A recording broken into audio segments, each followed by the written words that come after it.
5 நாள் 5 விதமான lunch box recipe. எந்த வித கன்ஃபியூஷனுமே இல்லாம இந்த வீடியோவை சேவ் பண்ணி வச்சுட்டு கண்டிப்பா ட்ரை பண்ணி பாருங்க. ஃபர்ஸ்ட் நம்ம செய்ய போகிறது லெமன் ரைஸ் உருளைக்கிழங்கு வறுவல். ஒரு பேனில் 2 டேபிள் ஸ்பூன் அளவு எண்ணெய், கடுகு நல்லா பொரிஞ்சதுக்கப்புறமா ஒரு 5 முந்திரி பருப்பு, 1 டேபிள் ஸ்பூன் அளவு கடலை பருப்பு சேர்த்து நல்லா லோ ஃப்ளேமில் வச்சு கோல்டன் ப்ரௌன் ஆனதுக்கப்புறமா கருவேப்பிலை, காரத்துக்கு பச்சை மிளகா சின்ன பீஸ் இஞ்சி, ஒரு 10 பல்லு பூண்டு சின்ன பீஸாக கட் பண்ணி வச்சுருக்கோம். அதை சேர்த்து வதக்கிக்கலாம். கூடவே கொஞ்சமாக மஞ்சள் பொடி, பெருங்காயத்தூள் சேர்த்து கேஸ் ஆஃப் பண்ணிவிடுங்க. ஒரு கைப்பிடி நிறைய கொத்தமல்லி தழை, 3 லெமனை பிழிஞ்சு வச்சுருக்கோம், அதையும் நம்ம சேர்த்துக்கலாம். இது நல்லா ஆறுனதுக்கப்புறமா வடித்து ஆற வச்சு வச்சுருக்க சாதத்தில் நம்ம சேர்த்து நல்லா மிக்ஸ் பண்ணிக்கோங்க. எல்லா இடத்துலையும் நல்லா படுற மாதிரி மிக்ஸ் பண்ணிவிட்டு ஒரு 10 நிமிஷம் மூடி போட்டு வச்சுருங்க. 10 நிமிஷம் கழித்து பாருங்கள், சாதம் நல்லா உதிரியாக ரெடி ஆயிடுச்சு. உருளைக்கிழங்கு ஃப்ரை செய்யறதுக்கு ஒரு பேனில் எண்ணெய், கட் பண்ணி வச்சுருக்க உருளைக்கிழங்கு, 1 டேபிள் ஸ்பூன் காஷ்மீரி மிளகாய்த்தூள், 1 டேபிள் ஸ்பூன் நார்மல் மிளகாய்த்தூள், தேவையான அளவு உப்பு சேர்த்து லோ ஃப்ளேமில் வச்சு வதக்கிக்கோங்க.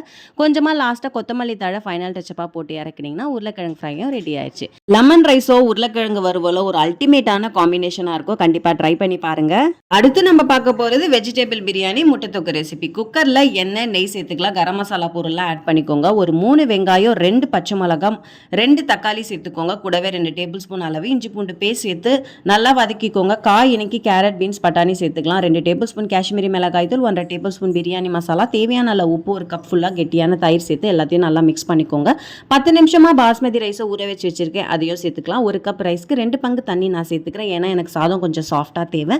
தண்ணி சேர்த்துட்டு அப்படியே மேலே வந்து பார்த்தீங்கன்னா புதினா தழையை சேர்த்துட்டு 2 டேபிள் ஸ்பூன் அளவு நெய் விட்டுக்கோங்க. இந்த மாதிரி கொதி வந்ததுக்கப்புறமா மூடி போட்டுட்டு குக்கரில் ஒரு விசில் விட்டு இறக்கிடுங்க. நீங்கள் நார்மல் பாத்திரத்தில் செய்ய போறீங்கன்னா தம் போட்டு இறக்குனீங்கன்னா நல்லா சாதம் உதிரியாக வந்துடும். முட்டைத்தொக்கு ரெசிபி செய்யறதுக்கு எண்ணெயில் வெங்காயம், பச்சை மிளகாய், தக்காளி, உப்பு, 1 டேபிள் ஸ்பூன் மிளகாய் தூள் சேர்த்து வதக்கிக்கோங்க. ஒரு அரை டம்ளர் அளவு தண்ணி விட்டுக்கலாம். முட்டை வந்து ஆல்ரெடி பாயில் பண்ணி வச்சிருக்கு, அதை சின்ன சின்ன பீஸாக கட் பண்ணி ட்ரை ஆனதுக்கப்புறமா கொத்தமல்லி தழை தூவிட்டிங்கன்னா முட்டைத்தொக்கு ரெடி ஆயிடுச்சு.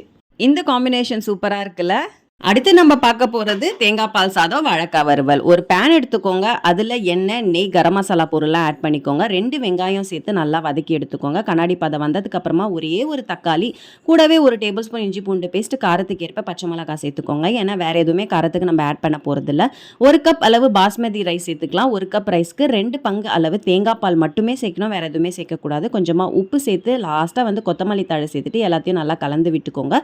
இது நல்லா இந்த மாதிரி கொதி வந்ததுக்கப்புறமா மூடி போட்டு ஒரு 2 நிமிஷம் 3 நிமிஷம் தம் போட்டு இறக்குனீங்கன்னா போதும், உதிரியா நல்லா தேங்காய் பால் சாதம் ரெடி ஆயிடுச்சு. வாழைக்காய் வறுவல் செய்யறதுக்கு உப்பு, மிளகாய் தூள் சேர்த்து எல்லாத்தையும் நல்லா பிசைஞ்சு தனியாக எடுத்து வச்சுக்கோங்க. இப்போ ஒரு பேனில் கடுகு, உளுத்தம் பருப்பு, சீரகம், நம்ம கலந்து வச்சிருக்க வாழைக்காவை சேர்த்து நல்லா லோ ஃப்ளேமில் வச்சுட்டு அடிக்கடி மிக்ஸ் பண்ணி விடுங்க. அப்போ தான் நல்லா மொறுன்னு வந்துடும். வாழைக்காய் ஃப்ரையும் ரெடி ஆயிடுச்சு. இந்த தேங்காய் பால் சாதம் வாழைக்காய் ஃப்ரை செம்ம அல்டிமேட்டான காம்பினேஷன். எனக்கு ரொம்ப பிடிச்ச காம்பினேஷன். கண்டிப்பாக ட்ரை பண்ணி பாருங்க. அடுத்து நம்ம பார்க்க போகிறது ஆல் டைம் ஃபேவரட் தக்காளி சாதம், கேரட், பீன்ஸ் பொரியல், முட்டை வறுவல் சேர்த்துக்கலாமா. ஒரு பாத்திரத்தில் எண்ணெய், கடுகு, கருவேப்பிலை, தட்டி வச்சிருக்க இஞ்சி பூண்டு, ஒரு வெங்காயத்தை சேர்த்து நல்லா கோல்டன் ப்ரௌன் ஆகிற வரைக்கும் வதக்கிட்டு 3 பச்சை மிளகாய், 3 தக்காளி சேர்த்து நல்லா வதக்கிக்கோங்க. இது ஸ்மாஷ் ஆகிறதுக்காக தேவையான அளவு உப்பு, காரத்துக்கு ஏற்ப 1 டேபிள் ஸ்பூன் அளவு காஷ்மீரி மிளகாய் தூள், 1 டேபிள் ஸ்பூன் குழம்பு மிளகாய் தூள் சேர்த்து நல்லா ஒன்று சேர்ந்து வரைக்கும் கலந்து விடுங்க. இது நல்லா கலந்து இந்த மாதிரி எண்ணெய் பிரிஞ்சு வந்ததுக்கப்புறம் கேஸ் ஆஃப் பண்ணிட்டு வடிச்சு ஆற வச்சு வச்சிருக்க சாதத்தோடு சேர்த்து எல்லாத்தையும் மிக்ஸ் பண்ணிடுங்க. காம்பினேஷனாக கேரட் பீன்ஸ்க்கு ஒரு பேனில் எண்ணெய், கடுகு, கடலைப்பருப்பு, கருவேப்பிலை, ஒரு வெங்காயம் சேர்த்துக்கலாம். கட் பண்ணி வச்சிருக்க கேரட் பீன்ஸ், தேவையான அளவு உப்பு, காய் வேகத்துக்காக ஒரு அரை டம்ளர் அளவு தண்ணி, 2 பீஸ் தேங்காய், 4 பச்சை மிளகாய், ஒரு 5 பல்லு பூண்டை மிக்ஸி ஜாரில் ஒன்றும் பாதியமாக அரைச்சி வெந்துட்டு இருக்க காய் கூட சேர்த்து நல்லா மிக்ஸ் பண்ணி இறக்குனீங்கன்னா ஒரு அல்டிமேட்டான பொரியல் ரெடி ஆயிடுச்சு. தக்காளி சாதம்னா முட்டை வறுவல் இல்லாமல், அதனால் உப்பு, மிளகாய் தூள் சேர்த்து எண்ணெயில் முட்டையும் வறுத்தாச்சு. அடுத்து நம்ம பார்க்க போகிறது புடலங்காய் சாம்பார், வெண்டைக்காய் ஃப்ரை. எப்படி செய்யுதுன்னு பார்த்துடலாமா. குக்கரில் 1 கப் அளவு துவரம்பருப்பு, 5 பல்லு பூண்டு, 2 வெங்காயம், 1 தக்காளி, கொஞ்சமாக மஞ்சள் பொடி, கொஞ்சமாக பெருங்காயத்தூள், 1 டேபிள் ஸ்பூன் சாம்பார் பொடி சேர்த்து இதெல்லாம் முழுகிற அளவுக்கு தண்ணி விட்டுக்கோங்க. குக்கரில் ஒரு 3 விசில் விட்டு இறக்கிட்டு மத்தில் நல்லா கடைஞ்சி இதை தனியாக எடுத்து வச்சுக்கோங்க. இப்போ ஒரு பேனில் எண்ணெய், கடுகு, சீரகத்தை சேர்த்துக்கலாம். கருவேப்பிலை சேர்த்துட்டு நம்ம கட் பண்ணி வச்சிருக்க ஒரு வெங்காயம், இன்றைக்கி நான் காய் புடலங்காய் சேர்த்துருக்கேன். நீங்கள் எந்த காய் வேணாலும் ஆட் பண்ணிக்கோங்க. தேவையான அளவு உப்பு, காரத்துக்கு 1 டேபிள் ஸ்பூன் மிளகாய் தூள், காய் வேகத்துக்காக 1 டம்ளர் அளவு தண்ணி விட்டு காய் வெந்ததுக்கப்புறமா நம்ம சாம்பாரோட சேர்த்து இதையும் நல்லா மிக்ஸ் பண்ணிவிட்டு ஒரு 3 நிமிஷம் கொதிக்க விட்டு இறக்குனீங்கன்னா ஒரு அல்டிமேட்டான சாம்பார் ரெடி ஆயிடுச்சு. வெண்டைக்காய் ஃப்ரை செய்யறதுக்கு ஒரு பேனில் எண்ணெய், ஒரு வெங்காயம், கட் பண்ணி வச்சிருக்க வெண்டைக்காய் சேர்த்துக்கோங்க. இது நல்லா லோ ஃப்ளேமில் வதக்கிக்கோங்க. வழுவழுப்பு தன்மை போனதுக்கப்புறமா உப்பு, காரத்துக்கு மிளகாய் தூள் சேர்த்து எல்லாத்தையும் நல்லா மிக்ஸ் பண்ணி லோ ஃப்ளேமில் வதக்கி இறக்குனீங்கன்னா வெண்டைக்காய் ஃப்ரையும் ரெடி ஆயிடுச்சு.